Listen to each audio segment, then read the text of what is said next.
Now going live to the Boykin press conference at Finch Studios. All right, ladies and gents, thank you for joining us on this very chilly Monday night. Actually, the only reason I am here on my God-given day off is to clear the air a little bit. There's been a lot of, let's not sugarcoat it, there's been a lot of trash talking going around the league lately, and the Empire and us as an organization, we'd like to just clear things up a little, defend ourselves, so to speak, since it's getting pretty rough in there on the message boards as of late. So, also, before I take any questions, I want to let you folks know that our general manager, Tommy Shirley, will be joining us in a little bit.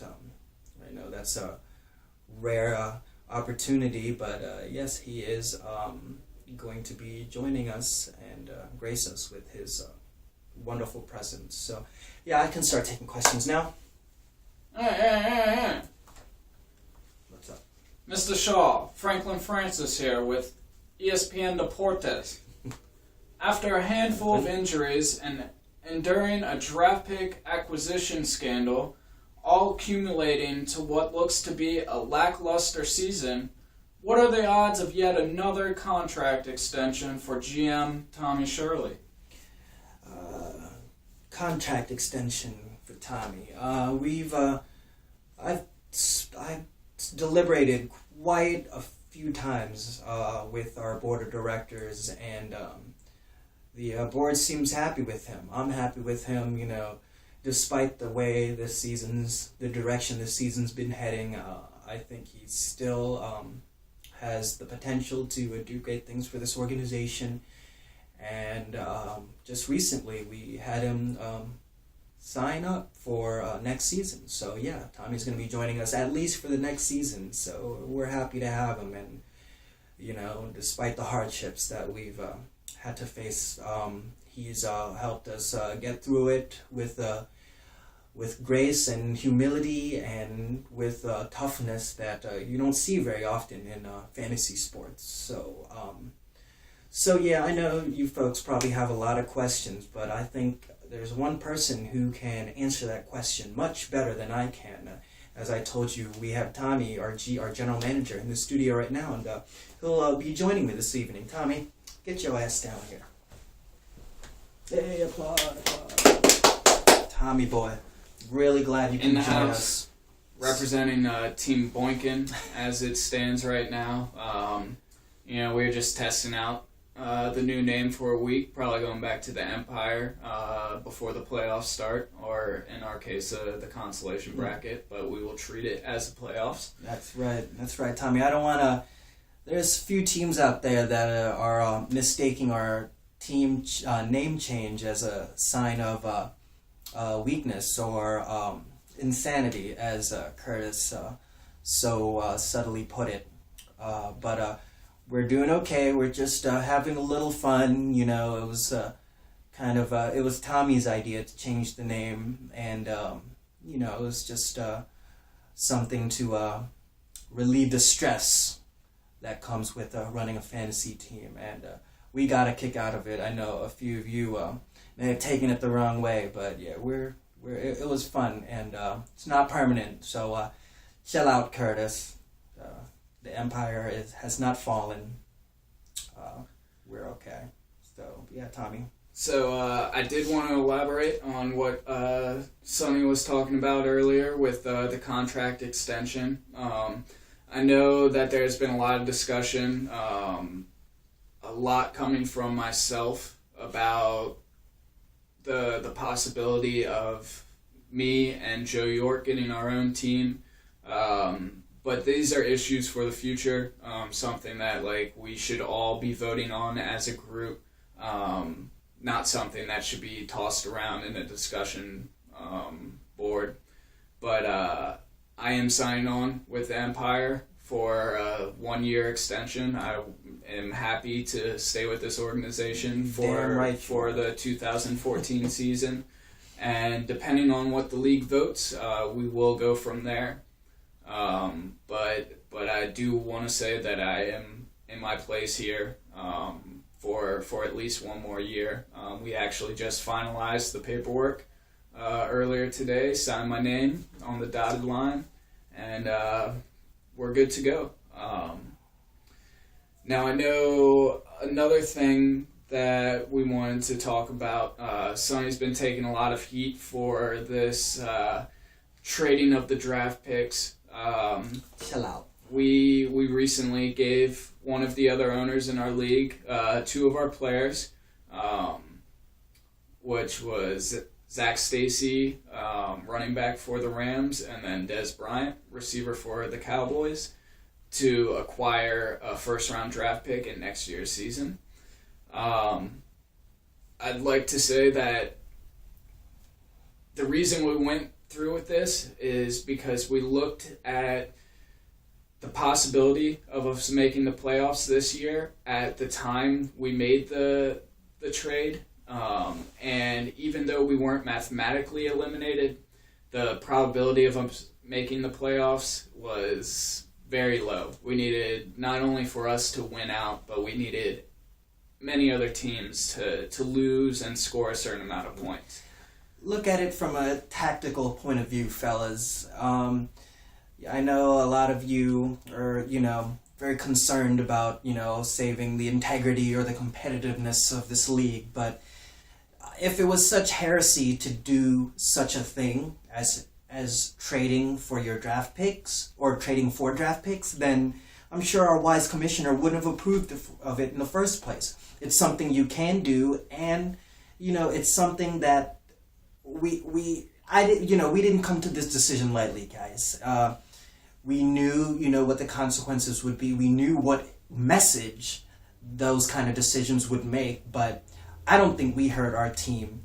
I think we're helping our team. It's something that, long run or not, it's something that benefits our team, and I don't think we should be punished or we should consider these things as crimes or as offenses if we're doing something that benefits our team in the long run. Tommy, I'm sure you understand this, but you've shared your opinion on this, and if it's such a big deal, then maybe the league should do something about this rule. What do you think, Tommy? Well, with that being said, I'd also like to say, to kind of piggyback on what I was just talking about, we did wait till the last minute.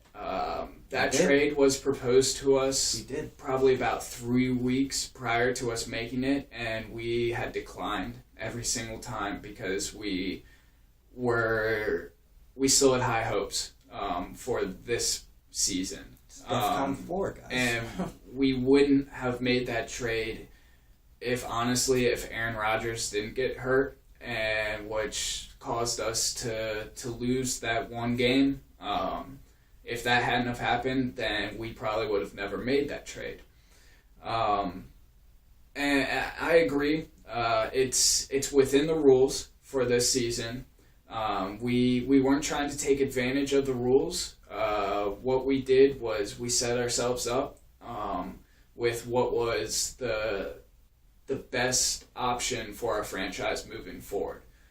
And with that being said, if we do go to vote on this matter for upcoming seasons, I think I can speak for both of us. We are happy to go with whatever the other owners in the league decide to do, and I would be happy either way with getting rid of trading for draft picks, setting up an earlier deadline for trades, or any other option.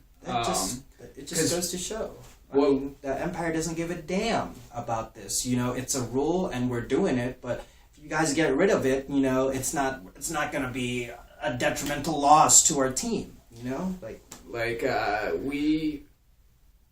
We basically want what everyone wants. We want our league to stay competitive. We want it to stay atop of the best fantasy leagues out there. And I think that if we do get rid of it, it could possibly bring that competitive edge back for each team every week.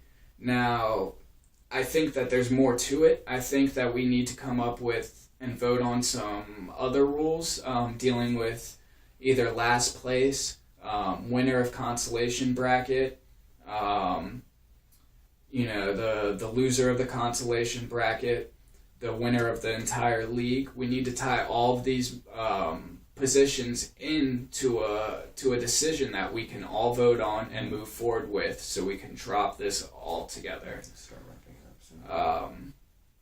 That's honestly where we stand, and I know some of you are mad at us for taking advantage of the rules in place for this season, but I want you to know that that wasn't our intentions. We weren't trying to take advantage of anything. We were just looking out for our franchise moving forward. There are other issues that our league needs to vote on to keep this competitive edge that we have, and I hope that we can do it without everyone getting at each other's necks like they have been the past couple of weeks. All right, Tommy, shut the fuck up and get the fuck out of here. Yeah, this guy. He has a good point. You know what he's saying. We've really got our ass whooped this season. I admit it. Curtis, props. You are as good as fantasy football as you are at shit talking. So I give you props, and you really, really hurt my feelings. But it's okay. It's part of the game. We know it, and contrary to popular belief, we're out there on a competitive level, the same, equal to, if not more than, anyone else in this league. And we don't appreciate that integrity being questioned, or in the manner in which we run our team. So it's a two-man team. We're trying our best. You know, we got dealt shit hands, but we're dealing with it. And it's all within the boundaries of the rules of this league. So, and one more thing, with Cameron talking about the savvier teams and the lesser teams, I've got a ring. You can't see it because we don't give out rings, but I've won a championship, and I've probably made the playoffs in total more times than a lot of people in the league. And looking at it, different teams make the playoffs each year. Minus, I give you props, Curtis. You make it plenty of years. And there is a few other teams like the Fricks that are up there, but it's anyone's game. I wouldn't say that there's any lesser or better, but that's what we're ending with. So. All right, Tommy. Get out of here, son. Who's going to turn off You ain't tight. Yeah, I got more rings than you too, Curtis. You're not tight. So, peace out, guys. Boinkin'. Have a Merry Thanksgiving.